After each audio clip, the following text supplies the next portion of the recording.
이 시간 다 함께 자리에서 일어나셔서 오늘 우리에게 주신 하나님의 말씀을 함께 보겠습니다. 빌립보서 1장 1절에서 11절의 말씀입니다.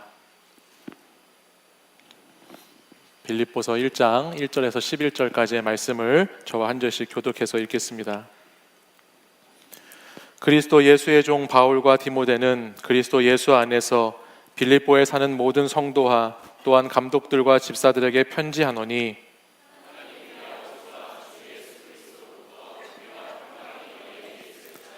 내가 너희를 생각할 때마다 나의 하나님께 감사하며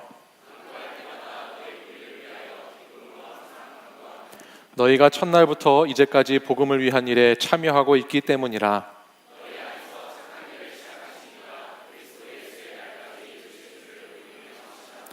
내가 너희 무리를 위하여 이와 같이 생각하는 것이 마땅하니 이는 너희가 내 마음에 있음이며 나의 매임과 복음을 변명함과 확정함에 너희가 다 나와 함께 은혜에 참여한 자가 됨이라.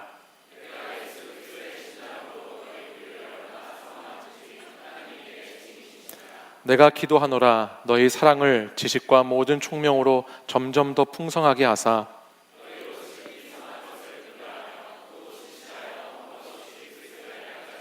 함께 읽습니다. 예수 그리스도로 말미암아 의의 열매가 가득하여 하나님의 영광과 찬송이 되기를 원하노라. 아멘. 이 말씀은 살아계신 하나님의 말씀입니다. 한 주간 평안하셨나요? 네. 지난 한 주를 보내면서 저는 요즘 이 날씨가 우리 청년의 때와 참 비슷하다라는 생각을 해보게 되었습니다. 무더웠던 여름이 언제인지 모르게 확 지나가고 이제 아침 저녁으로는 상당히 추운 날씨를 보면서 꼭 겨울이 곧 찾아올 것 같은 생각을 하게 되더라고요. 그래서 이렇게 짧은 가을이 우리 청년의 시절 같지 않나라는 생각을 해보게 됩니다. 오늘도 보니까 이 짧은 가을을 마음껏 누리기 위해서 많은 분들이 어디론가 가셨다는 생각이 드네요. 바로 이 3부 예배 때 앞에도 많은 분들이 어디론가 가신 것 같은 생각을 했는데 우리 4부도 마찬가지인 것 같습니다. 새벽에 예전에는 에어컨을 새벽에도 나오면 에어컨을 틀었던 데가 엊그제 같은데 최근에는 새벽에 나오다 보면 히터를 틀어줬으면 좋겠다라는 생각을 할 만큼 계절의 시간이 빨리 흐르고 있습니다. 이렇게 19년도 가고 이제 20년이 곧 오겠지요. 우리가 보내는 시간을 개념을 생각할 때 보통 우리는 시간을 세 가지로 구분해서 씁니다. 과거, 현재, 미래 이렇게 시간을 쓰는데요. 우리 그리스도인들에게는 한 가지 시간을 구분하는 범주가 또 있습니다. 중요한 의미가 있는 시점이 하나가 추가된다는 거예요. 그게 뭐냐면 바로 예수님을 만나기 전과 예수님을 만난 후라고 하는 시간이죠.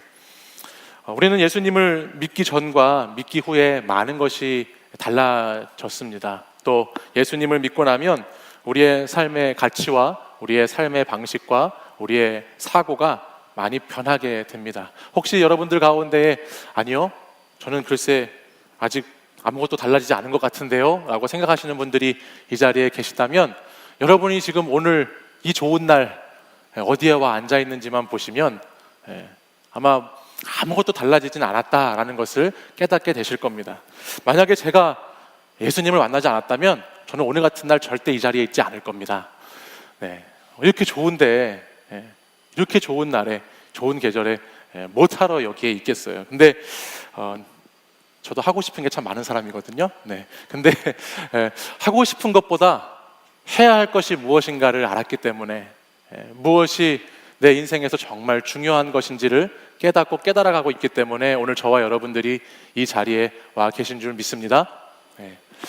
바울의 오늘 빌립보서의 이 말씀을 보면 바울은 주님을 만나기 전과 후가 많이 달라졌던 사람이죠. 그렇죠? 여러분들 이미 바울에 대해서 많이 들어보셨기 때문에 바울 이야기 하나쯤은 다 알고 계실 거예요. 바울처럼 예수님을 만나기 전과 후가 180도로 달라진 사람 보기 쉽지 않을 겁니다. 근데 바울은요, 그 예수 믿기 전과 후의 시간 개념 넘어서 예수님을 믿는 사람들의 믿음의 시간의 개념에도 몇 가지 시간의 개념들을 생각해 볼 수 있다라고 오늘 빌립보서 말씀을 통해서 우리에게 들려줍니다. 저는 오늘 본문을 묵상하면서 그것을 좀 이렇게 한번 생각해 봤어요. 예수님을 영접하고 믿음을 가지고 나서부터의 시간인데, 그게 이제 믿음 이후에 첫날부터 지금까지 믿어왔던 시간이 있고요. 또 이제부터 지금부터 예수님이 오시는 그날까지의 시간이라는 것이 존재한다라는 것이죠. 복음에 참여하기 시작해서 삶을 쭉 이어나가는 데 있어서 물론 시간이라고 하는 개념이 무자르듯이 딱 자를 수는 없지만, 우리의 신앙의 시간을 생각해 볼 때 첫날 믿기 시작해서 오늘까지의 시간이 있고, 또 오늘 이후에 있는 우리에게 그날까지의 시간이 있다라는 것이에요. 우리 오늘 본문 5절 말씀을 저랑 한번 보실까요? 네, 한번 읽어보겠습니다. 시작. 너희가 첫날부터 이제까지 복음을 위한 일에 참여하고 있기 때문이라. 아멘. 가장 먼저 바울이 말하는 이 믿음의 시계에 있는 안의 범주에는 첫날부터 이제까지 복음에 참여하는 시간으로 주어져 있는 시간들이 있습니다. 우리는 예수 그리스도를 믿기 시작하고 주님을 만난 이후로부터 복음에 참여하는 자들이 되게 되었죠. 예수님을 영접하고 나의 구주로 믿음으로 고백하면 그 믿음의 생활을 시작하는 순간부터 우리는 예수님과 연합하고 하나됨을 이루어서 복음에 참여하는 자들이 됩니다. 가만히 보면 모태신앙을 가지고 있는 사람들의 장점이 많이 있어요. 모태신앙이신 분들이 가지고 있는 장점이 많이 있지만, 그분들이 가지고 있는 것 중에서 아쉬운 것 중에 하나가 뭐냐면, 내가 복음에 참여하고 있는 자라고 하는 그 인식의 전환의 부분에 있어서 상당히 취약한 것을 보게 됩니다.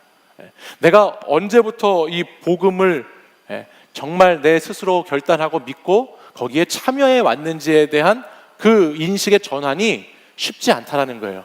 왜냐하면 과거에 이어져 내려오던 기독교 문화와 생활 방식 속에서 크고 자랐기 때문에 자연스럽게 그 사람들은 교회의 생활이라는 것을 먼저 시작했죠. 내 스스로의 결단과 믿음의 고백이 있기 전에 교회 생활을 먼저 시작하다 보니까 내가 복음에 참여한 자로서 서는 것이 언제인지, 또 그 의미가 무엇인지를 이 습관처럼 이어져 왔던, 문화처럼 이어져 왔던 나의 이 신앙의 히스토리 속에서 그것을 찾기가 여간 쉽지 않다는 것입니다.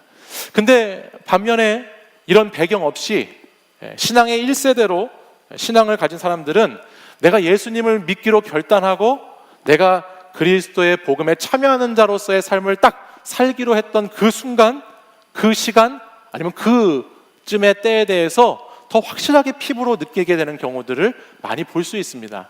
내가 스스로 고백하고 결단하고 순종에 따라갔던 그 시점을 잘 알기 때문이에요.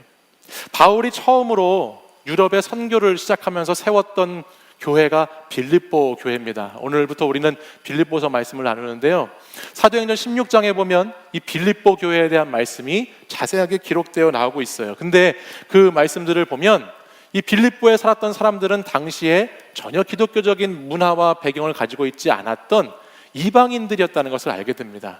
바울이 그 땅에 도착했을 때 그곳에는 유대인 10명이 모이면 회당을 짓게 돼 있었거든요. 근데 그 빌립보라고 하는 그 성에는 회당이 하나도 없을 만큼, 그만큼 유대인들이 없었다는 거예요. 그만큼 기독교적인 배경이 하나도 없었고, 이곳에 있던 사람들은 바울을 통해서 복음을 접한 거의 대부분의 사람들이 신앙의 1세대라고 하는 것을 알게 되죠. 조상으로부터 문화로 전해 내려온 복음이 아니라 어떤 순간에, 어떤 특별한 시간에 하나님과의 만남을 통해서 내가 회심하고 결단해서 복음에 참여한 자로 나아간 사람들이 대부분인 도시가 바로 이 빌립보 도시였다라는 겁니다.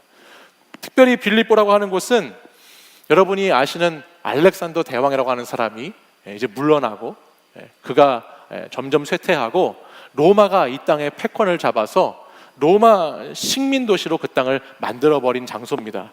주로 퇴역한 군인들을 이곳에 거주하게 하면서 이곳에 살게 되면 로마 사람으로 살 수 있는 로마의 시민권을 주겠다고 해서 많은 사람들을 이 땅으로 이주시켜서 많은 이방인들이 같이 함께 살게 됐던 장소가 빌립보였어요.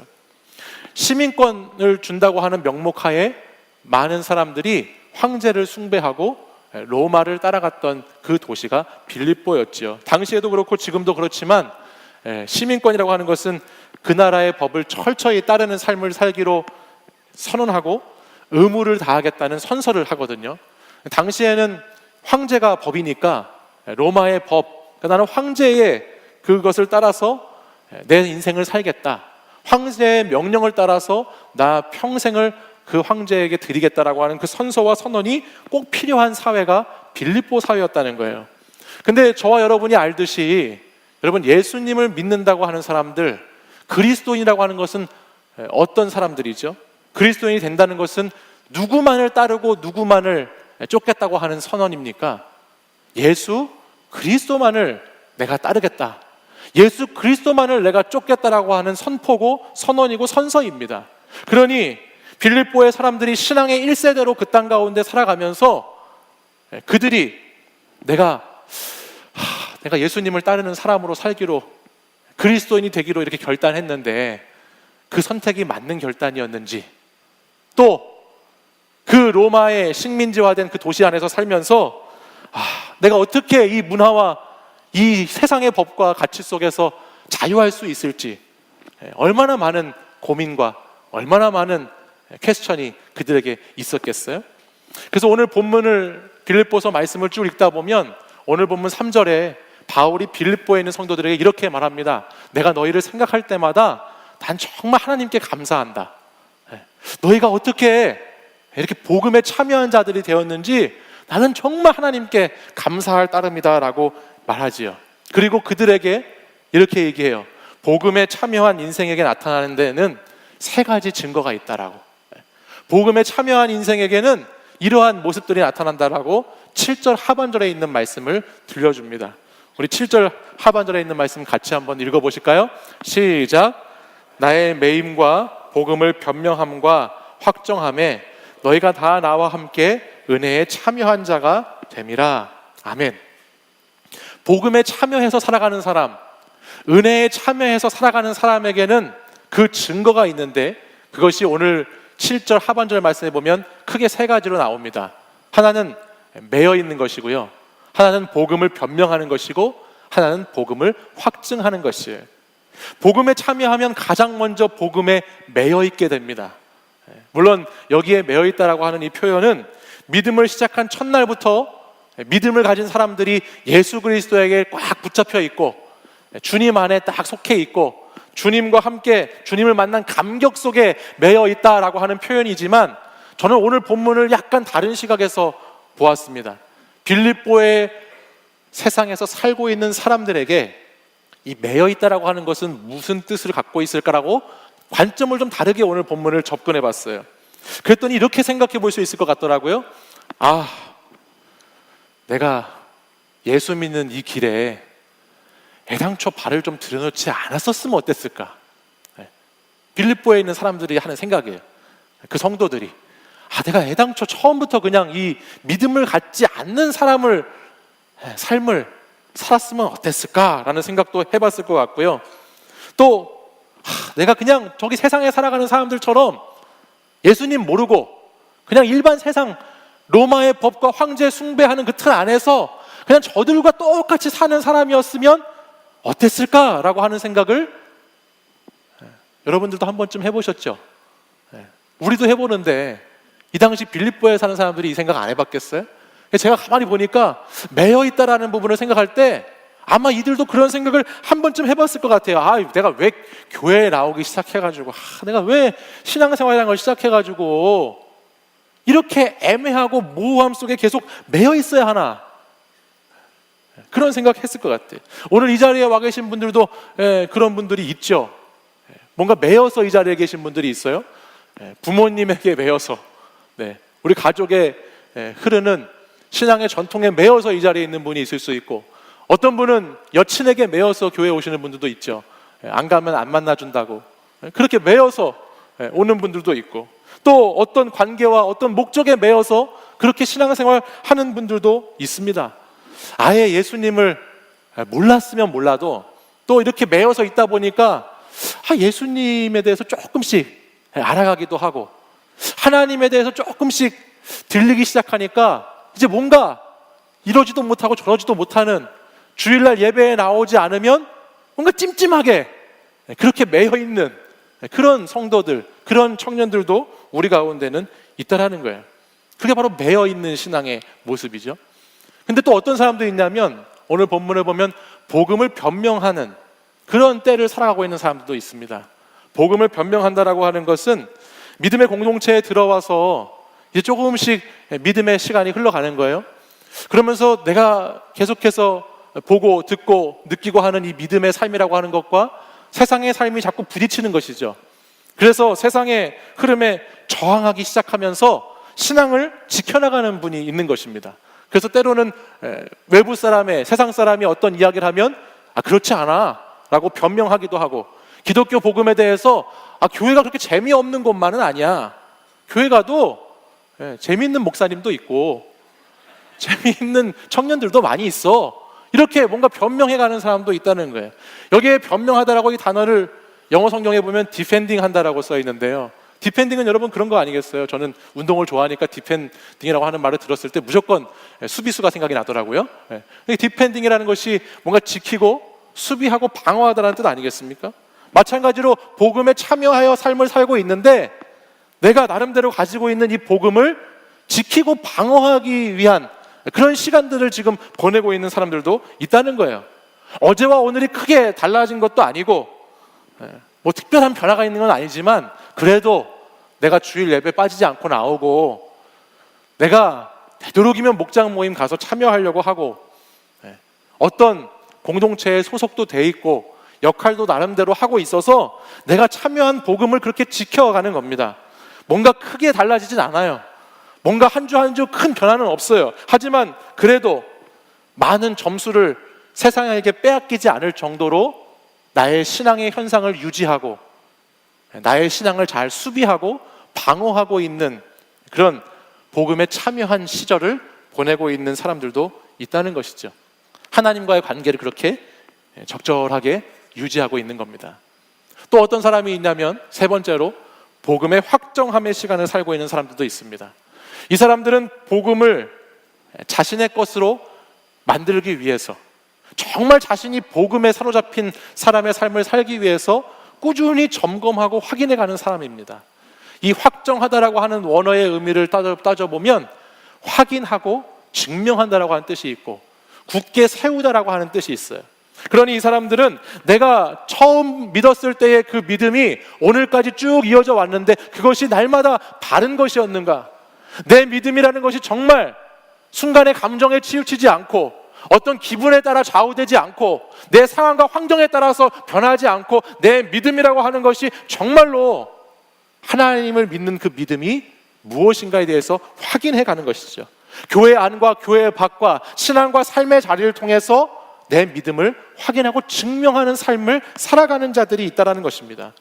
로마의 법 황제의 숭배가 세상에서 때론 나에게 시비를 걸고 나를 넘어뜨리려고 해도 끝까지 믿음을 잘 지키면서 세상 사람들이 궁금해하는 질문에 답을 해줄 수 있는 정도까지 나아가려고 하는, 수동적으로 그들에게 의해서 이야기만 듣고 있는 것이 아니라 그들에게 들려줄 수 있는 이야기를 만들어 가려고 하는 사람들이 있다는 거예요.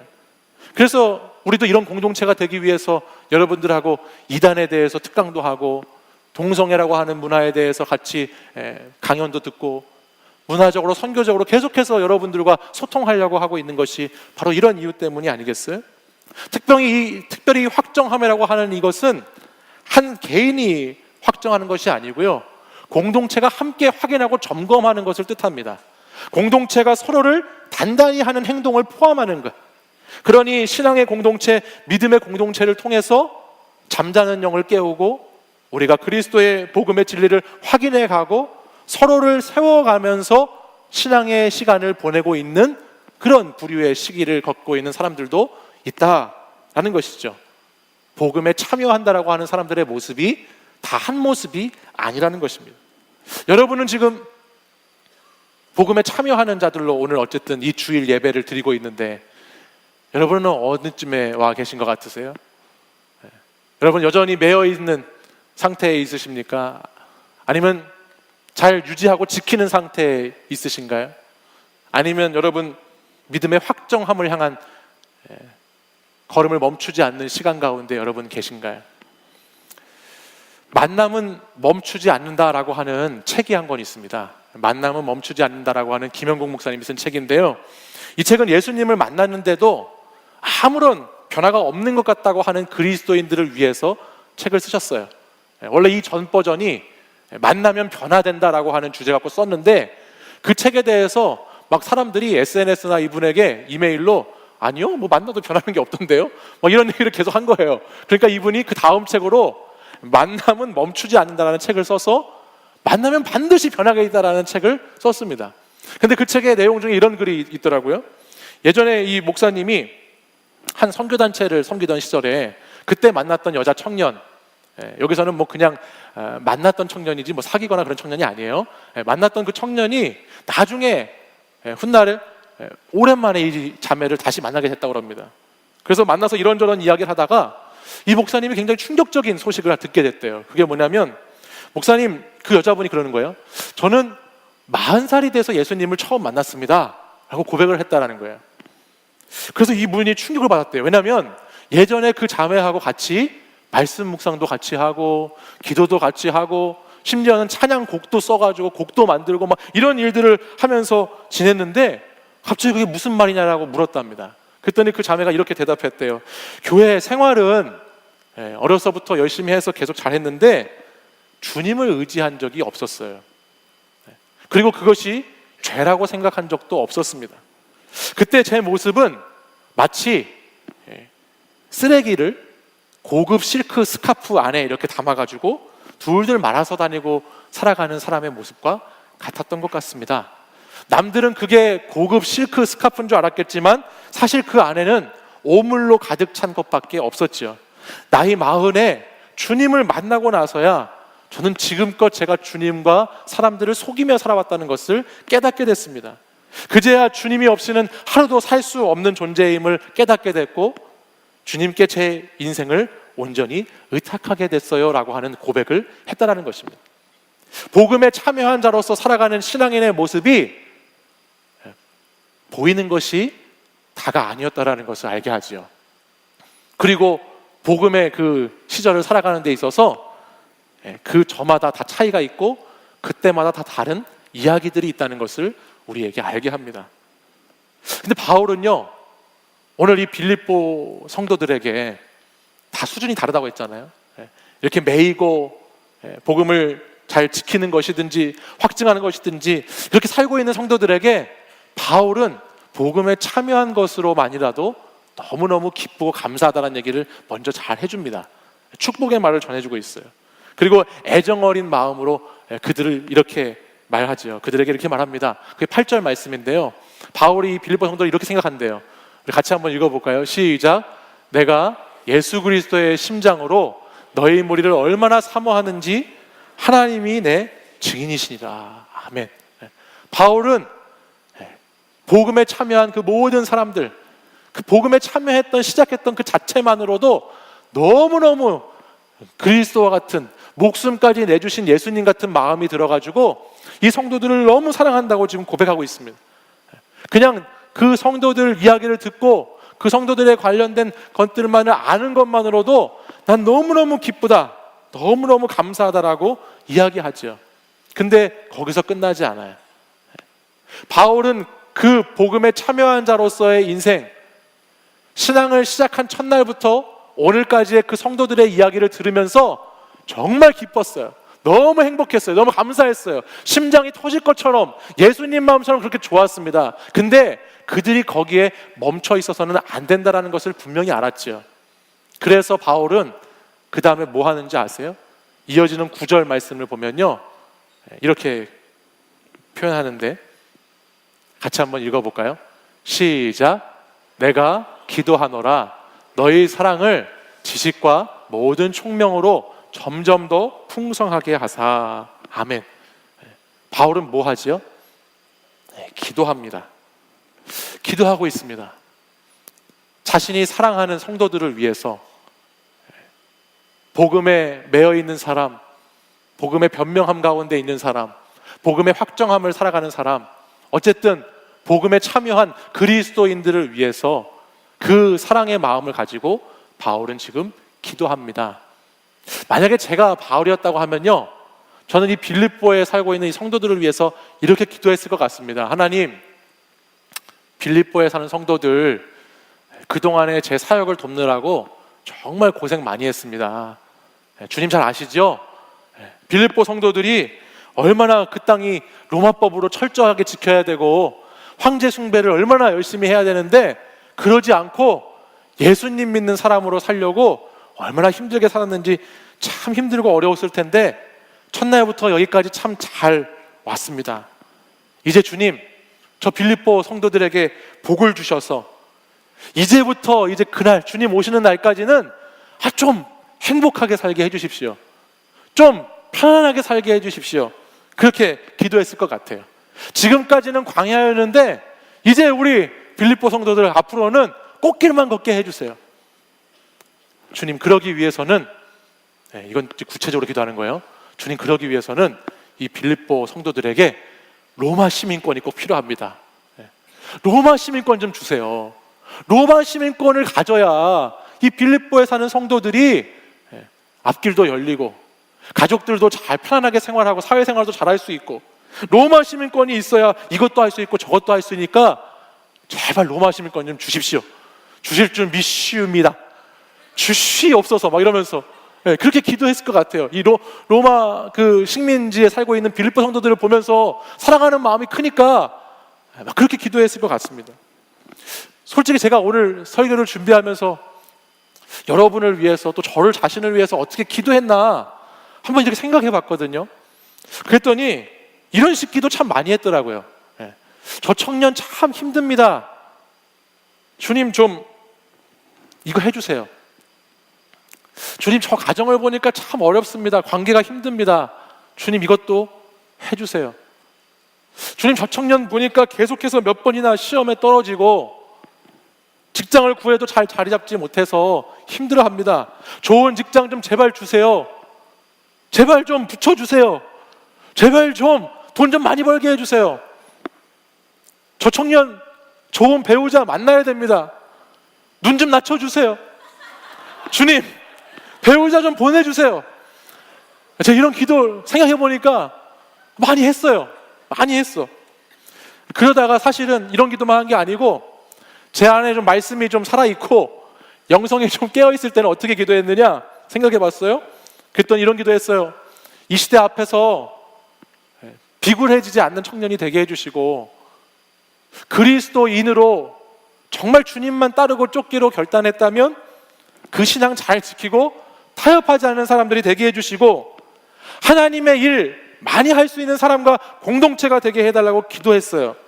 그리고 여러분이 교회에 나오면 여러분 마음의 소원도 이루어지고 세상에서 나름대로 리더로서 주눅들지 않고 잘 판단하고 선택하고 분별하고 바르게 살면서도 높이 올라가고 잘 먹고 잘 사는 그것을 위해서 기도했어요. 근데 오늘 본문을 보다 보니까 바울이 빌립보를 살아가고 있는 사랑하는 성도들을 위해서 기도하는 것을 보니까 제 기도하고 참 많이 다르다는 것을 보면서 충격을 받았어요.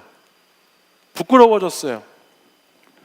바울은 복음에 참여한 성도들을 위해서 기도하는데 그의 기도가 잘 버텼으니까 오늘 어쨌든 이 좋은 날 어디 안 가고 이 주일날 이 예배당에 와 있으니까 어떻게든 매여 있으니까 어떻게든 복음을 변명하는 삶을 살고 있으니까 또 때로는 복음을 확정하는 사람의 자리에 있으니까 그러니까 이제 편하고 잘 되고 잘 누리게 해달라는 기도를 드리고 있지 않더라는 거예요.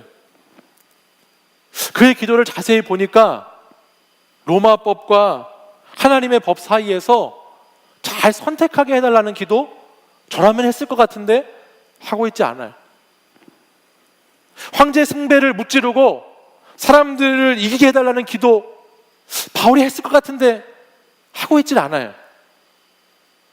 이 사람들, 믿음의 사람들이 좀 잘 돼가지고 그 빌립보에 있는 교회도 부흥하고 성장하고 막 안정을 누리고 막 건물도 짓고 사람들 많이 모여서 하고 싶은 것들 마음껏 할 수 있는 교회로 만들어달라고 바울이 기도했을 것 같은데 그렇게 하지 않아요.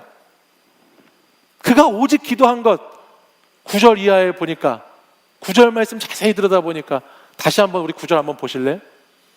내가 기도하노라 하고 한 다음에 그가 어떻게 기도하는지 보시면, 내가 기도하노라 너희 사랑을 지식과 모든 총명으로 점점 더 풍성하게 하사라고 기록합니다. 바울이 구하고 바울이 기도하는 것은 다른 것이 아니고요, 바울이 기도하는 것은 사랑의 풍성함을 위해서 기도하더라. 사랑이 더 풍성해지는 것, 사랑이 더 충만해지는 것, 하나님을 사랑하고 하나님의 사람들을 사랑하는 것에 더 충만해지기를 위해서 기도하고 있는 바울의 모습을 발견하게 되더라는 것이죠. 어떻게 하면 하나님 더 사랑하고 살 수 있을까? 어떻게 하면 나는 하나님을 더 풍성하게 사랑하는 것에 자라갈 수 있을까에 대해서 기도했지, 내 눈앞에 문제가 해결되고 막 성도들이 믿음이 막, 청년 여러분들의 믿음이 막 자라나고, 그래서 여러분들이 믿음이 커서 막 우리 공동체가 엄청나지고 막 엄청난 능력을 갖게 되고, 그런 기도를 하지 않고 오직 여러분들 안에 하나님을 아는 지식과 모든 총명으로 사랑이 풍성해지기만을 구하고 있는 바울의 모습을 보게 됐다는 것입니다. 제가 여기서 많은 것을 깨달았어요. 내가 청년들을 위해서, 청년들을 만나다 보면은 마음이 참 안 좋을 때가 많아요. 마음이 아플 때도 많고 답답할 때도 많아요. 제가 청년들을 위해서 기도할 때 더 빨리 성숙하라고 기도 많이 해요.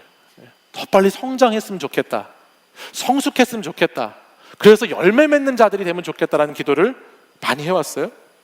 또 여러분들이 세상에서 살아가면서 바른 선택을 하고 바른 결정을 내리고, 그래서 여러분들이 분별력 있는 인생이 되면 좋겠다라는 기도의 제목이 항상 제 안에 있었습니다.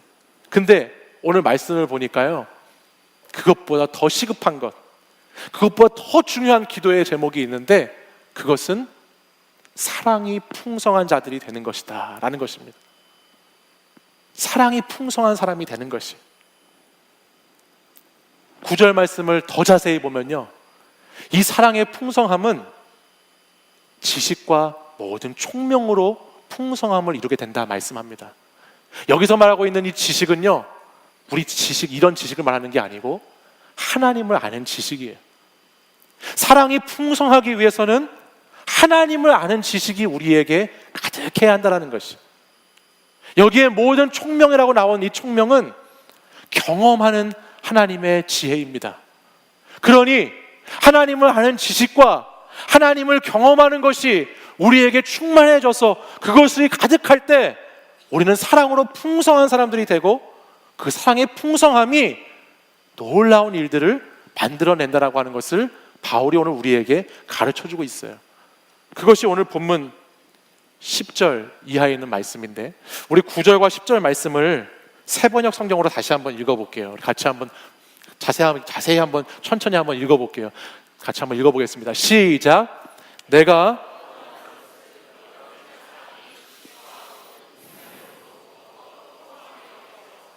여러분이 가장 좋은 것이 무엇인가를 분별할 줄 알게 되는 것입니다.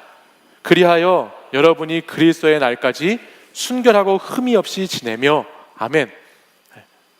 여기에 놀라운 비밀이 있죠. 뭐가 분별하게 하지요? 여러분이 가장 좋은 것이 무엇인지, 선한 것이 무엇인지, 저는 인생에서 분별과 정직이 제일 중요하다라고 여기는 사람 중에 한 사람인데, 그 분별의 영역에 있어서 어떻게 분별함을 얻을 수 있는지 하나님 말씀이 말씀해 주지요.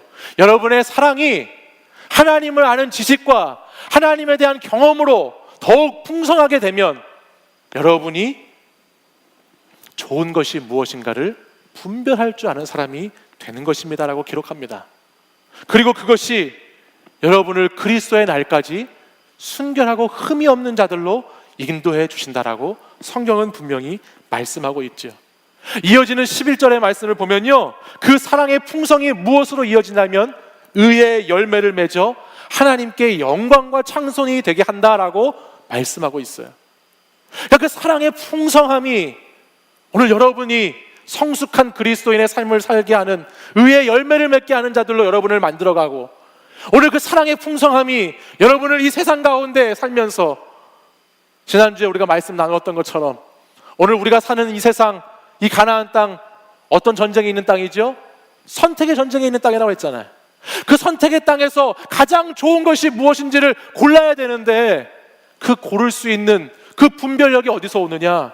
사랑의 풍성함에서 오늘 우리에게 주어진다라고 하는 것입니다. 사랑하는 여러분, 저는 여러분이 하나님을 아는 지식과 하나님을 경험하는 것을 통해서 이 사랑의 풍성한 자들이 되기를 간절히 소망합니다. 그 사랑의 풍성함이 여러분을 분별하게 하고 열매 맺는 인생으로 만들어 줄 것입니다. 첫날부터 이제까지 복음에 참여한 하나님의 사람들은 이제 오늘부터 그날까지 복음에 참여한 자로서의 삶을 살아가면서 꾸준히 이러한 기도를 해야 할 것이에요. 이 기도는 사랑의 풍성함을 구하는 기도이지요.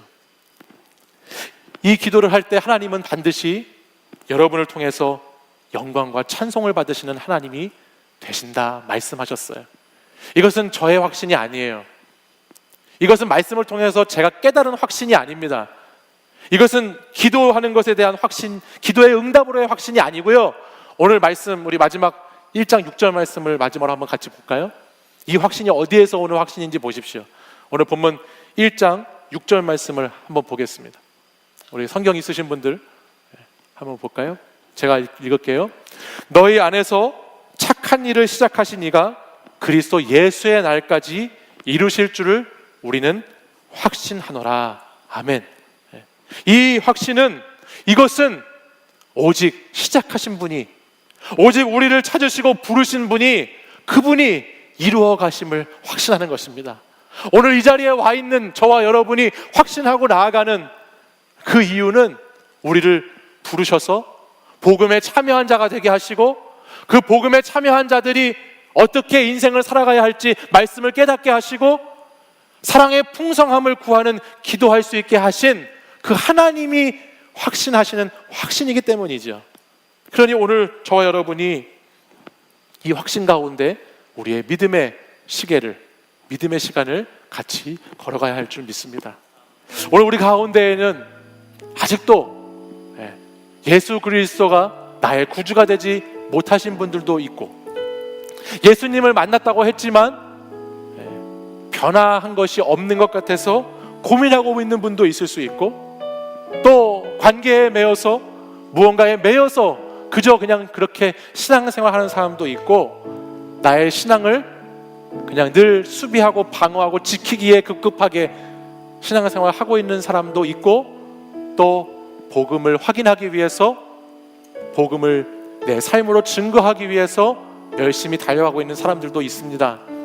그러나 중요하고 분명한 것은 우리가 앞으로 달려가야 할 길은, 앞으로 나아가야 할 그곳은 하나님의 사랑으로 풍성해지는 것입니다. 하나님을 아는 지식, 하나님을 경험한 그 경험으로 우리의 삶이 풍성해져서 우리의 삶의 자리 가운데 열매도 맺고 가장 좋은 것이 무엇인지를 분별해가는 자들로 온전케 설 수 있는 여러분들이 되시기를 간절히 축복합니다. 여러분의 인생이 주님의 사랑으로 온전하게 되는 그 날까지 믿음을 다하고 충성을 다하여서 주님께 나아가는 저와 여러분이 되기를 바랍니다. 우리 이 시간 함께 찬양을 고백하고 기도하도록 하겠습니다.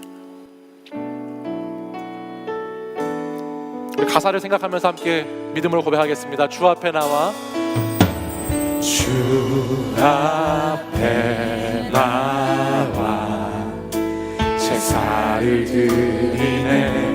마음 열어 내 삶을 드리네. 주를 봅니다.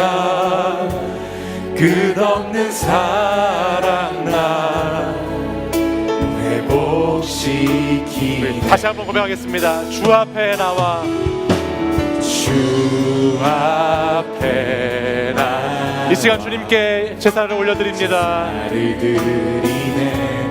마음 열어 내 삶을 드리네. 주를 봅니다.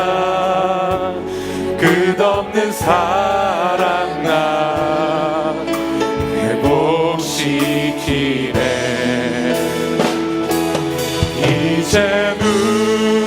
들어 주 보내 그 능력 날 새롭게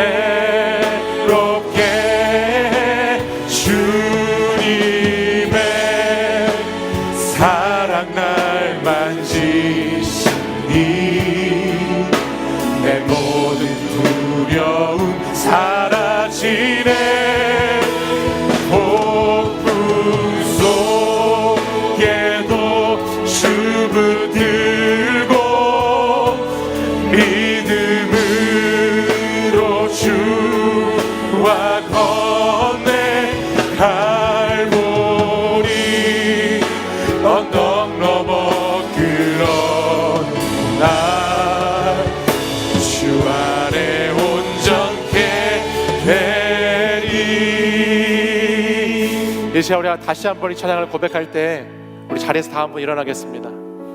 이 시간 자리에서 일어나서 이 찬양 한 번 더 고백할 때에 주님, 이 시간 주님 앞에 나와서 제사를 드리고 예배를 드리는 이 시간을 통해서 내 마음을 열어 주님께 내 삶을 드리는 시간이 되기를 다시 한번 소망합니다. 주님, 이 예배 가운데 그 주님의 사랑을 온전히 알고 사랑받는 자로, 주님을 사랑하는 자로 내가 다시 서기 원합니다라는 고백 가지고, 주님, 제가 그 주님의 사랑 때문에 그날까지 주님께서 나를 통해서 이루어가실 그것들을 기대하며 온전케 되기를, 회복케 되기를 소망합니다라는 우리 고백 가지고 다시 한번 우리 가사 생각하면서 찬양하겠습니다.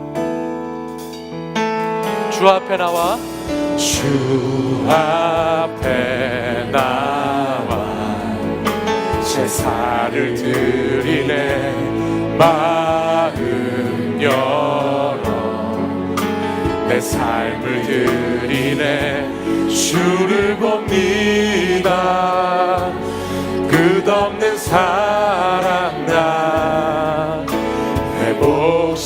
회복시키네 주 앞에 나와, 주 앞에 나와 제사를 드리네 주님, 우리의 마음을 열어 우리의 삶을 주님께 올려드립니다. 삶을 드리네 주를 봅니다 끝없는 사랑 나 회복시키네 이제 눈 들어, 이제 눈 들어 주 보내 그 능력 날 새롭게 주님의 사랑 날 만지시니 내 모든 두려움 사라지네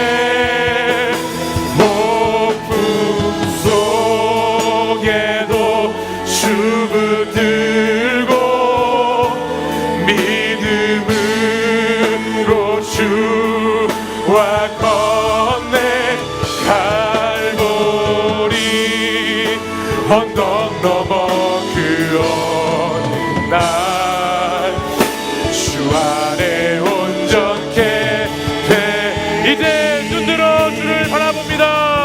이제 눈 들어 주 보내 그 능력 날 새롭게 주님의 그 사랑이, 주님의 사랑 날 만지시니 내 모든 두려움 사라지네 폭풍 속에도 풍속 우리 주님만 붙잡고 나갑니다. 오 주님, 으로 주와 건네 갈보리 언덕 넘어 그 어느 날 주 안에 온전케 우리 마지막으로 두 손 높이 들고 이제 눈 들어, 이제 눈 들어 주 보내 그 능력 날 새롭게 주님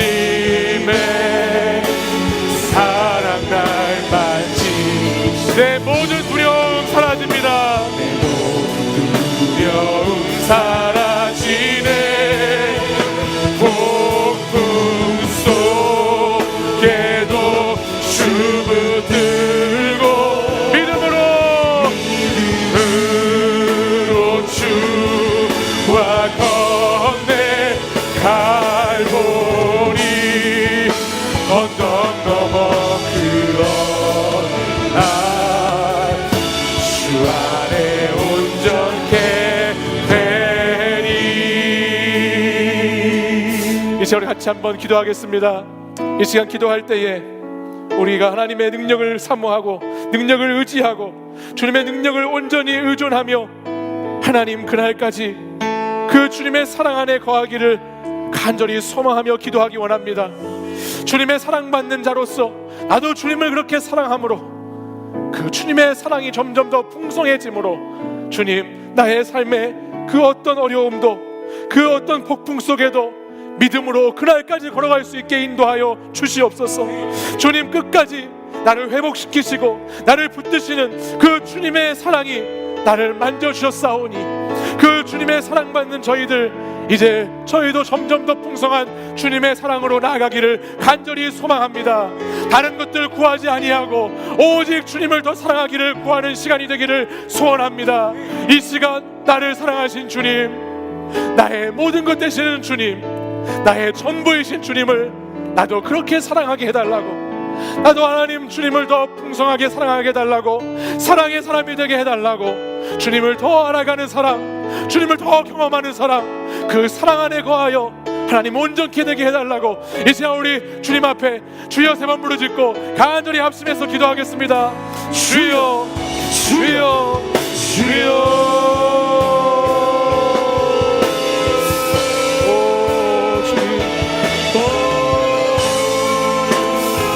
아버지요, 아버지, 주여,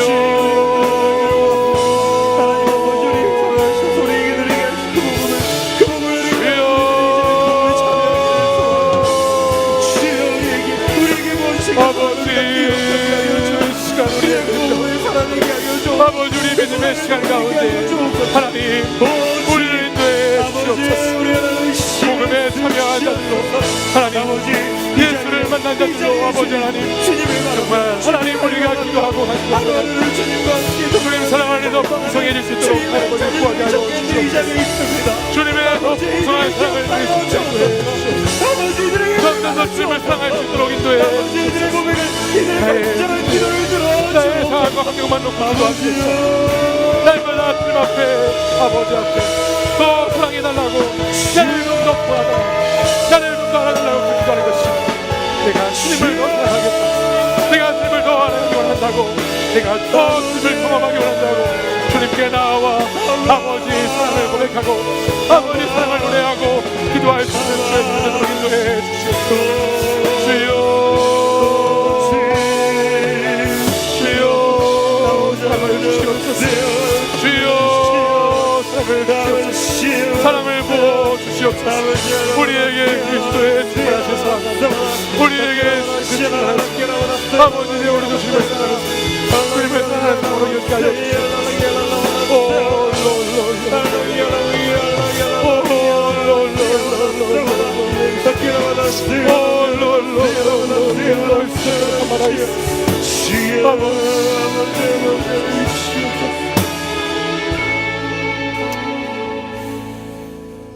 사랑이 많으신 하나님 아버지, 오늘도 주님의 사랑 때문에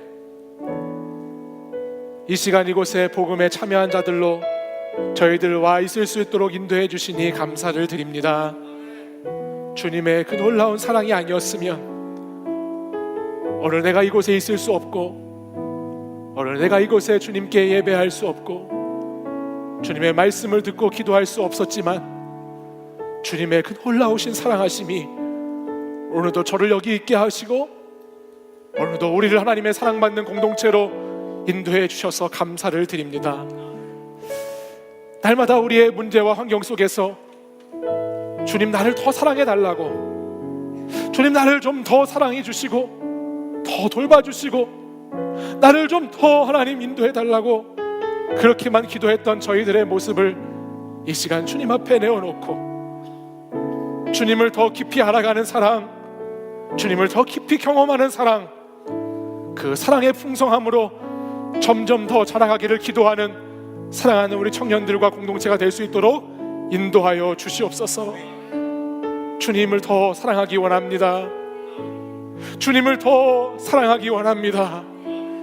주님, 풍성한 사랑으로 하나님의 그 초청받는 자로, 하나님의 사랑받는 자로 살아가기를 간절히 소망합니다. 우리 청년들이 먼저 그 사랑을 깨달아, 그 사랑을 알아 하나님 자신의 인생 가운데 열매 맺는 인생 되게 하시고, 무엇이 가장 좋은 것인지 분별하는 인생들이 되게 하시고, 하나님께 영광이 되고 찬송이 되는 하나님의 사람들 되게 하여 주시옵소서.